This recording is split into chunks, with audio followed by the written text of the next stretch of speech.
हमारी धरती पर ऐसी बहुत सी जगहें हैं जिनके बारे में किसी को कोई जानकारी नहीं है। किसी को भी ऐसी रहस्यमयी जगहों के बारे में कोई जानकारी नहीं है। आज हम आपको ऐसे ही कुएं के बारे में बताने जा रहे हैं जिसे नरक का द्वार या नरक का कुआं भी कहा जाता है।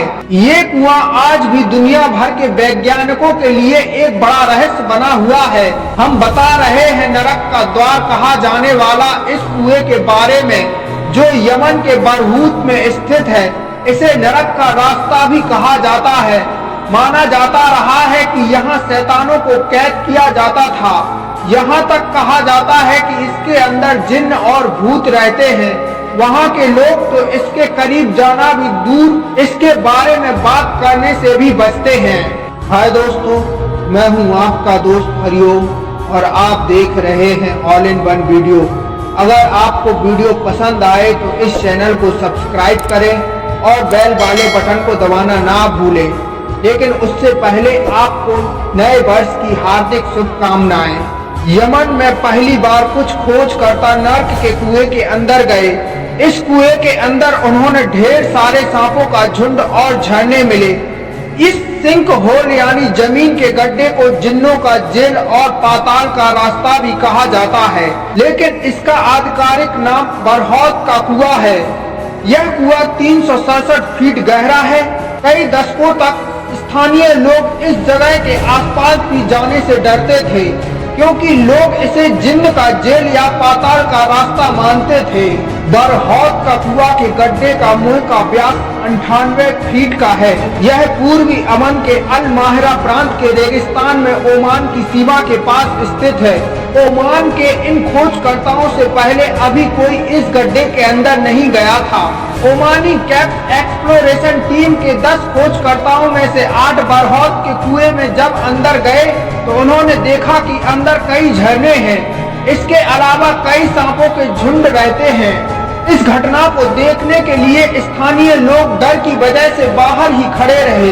इस टीम के सदस्य और जर्मन यूनिवर्सिटी ऑफ टेक्नोलॉजी के जियोलॉजी प्रोफेसर मोहम्मद अल किंडी ने बताया कि हमें जानने की ललक थी, इसलिए हम इसके अंदर गए। इसके साथ ही हमें यमन के इतिहास से जुड़ी जानकारियों का भी पता चलेगा। खोजकर्ताओं को इस गड्ढे में झरने, सांप, मृत जानवर, स्टेलेग्माइट्स और मोती मिले, लेकिन गड्ढे के अंदर कोई एक भी जिन्न नहीं था या पाताल का रास्ता नहीं था। बरहौत के कुएं की सही उम्र का अभी तक पता नहीं चल पाया है। ये कितना पुराना है, लेकिन यह माना जा रहा है कि इसकी उम्र लाखों साल की होगी। मोहम्मद अल किंडी ने बताया कि स्थानीय लोग ये मानते हैं कि गड्ढे के पास जाने पर यह लोगों को अंदर खींच लेता है, इसलिए डर से कोई इसके पास भी नहीं आता था। वैज्ञानिक तौर पर इसके कोई सबूत नहीं मिले कि यह अंदर खींचता है। यूनिवर्सिटी ऑफ फ्लोरिडा के sinkhole expert Philip van Beynen ने कहा है कि सिंक हॉल कई प्रकार के होते हैं। सबसे सामान्य सिंक हॉल कोलैप्स या सब्सिडेंस होते हैं। जब जमीन के नीचे की परत बिखरती है तब ऊपर की मिट्टी धंस जाती है और गड्ढा बनने लगता है। इसे कोलैप्स कहते हैं। जब धरती की ऊपरी परत धीरे धीरे करके धंसती है और एक गड्ढा बनाती है तब उसे सब्सिडेंस कहते हैं। फिलिप ने कहा है, अभी यह बता पाना मुश्किल है कि बरहौत के कुएं का निर्माण इन दोनों में से कौन सी प्रक्रिया से हुआ है। और शैक के खोजकर्ताओं को बरहौत के कुएं के अंदर अलग अलग लेयर्स के अलग अलग चीजें देखने को मिली हैं। कहीं सांप, तो कहीं झरने, तो कहीं मोतियों की गहरी परत, तो कहीं कैल्शियम कार्बोनेट की मोटी परत मिली। वेस्टर्न इलिनॉय यूनिवर्सिटी के जियोलॉजिस्ट लेस्ली मैलन ने कहा है कि ऐसी उम्मीद है कि यह सिंक होल जमीन की अलग अलग परतों से बह रहा पानी की वजह से खिसक रही मिट्टी से बना होगा। इस गड्ढे में कई तरह के मिनरल्स जो मोतियों के निर्माण में मदद कर रहे हैं।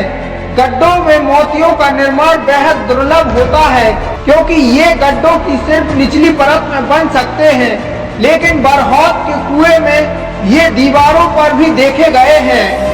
हाय दोस्तों, आपको वीडियो कैसा लगा आप हमें कमेंट बॉक्स में जरूर बताएं और वीडियो को शेयर करना ना भूलें।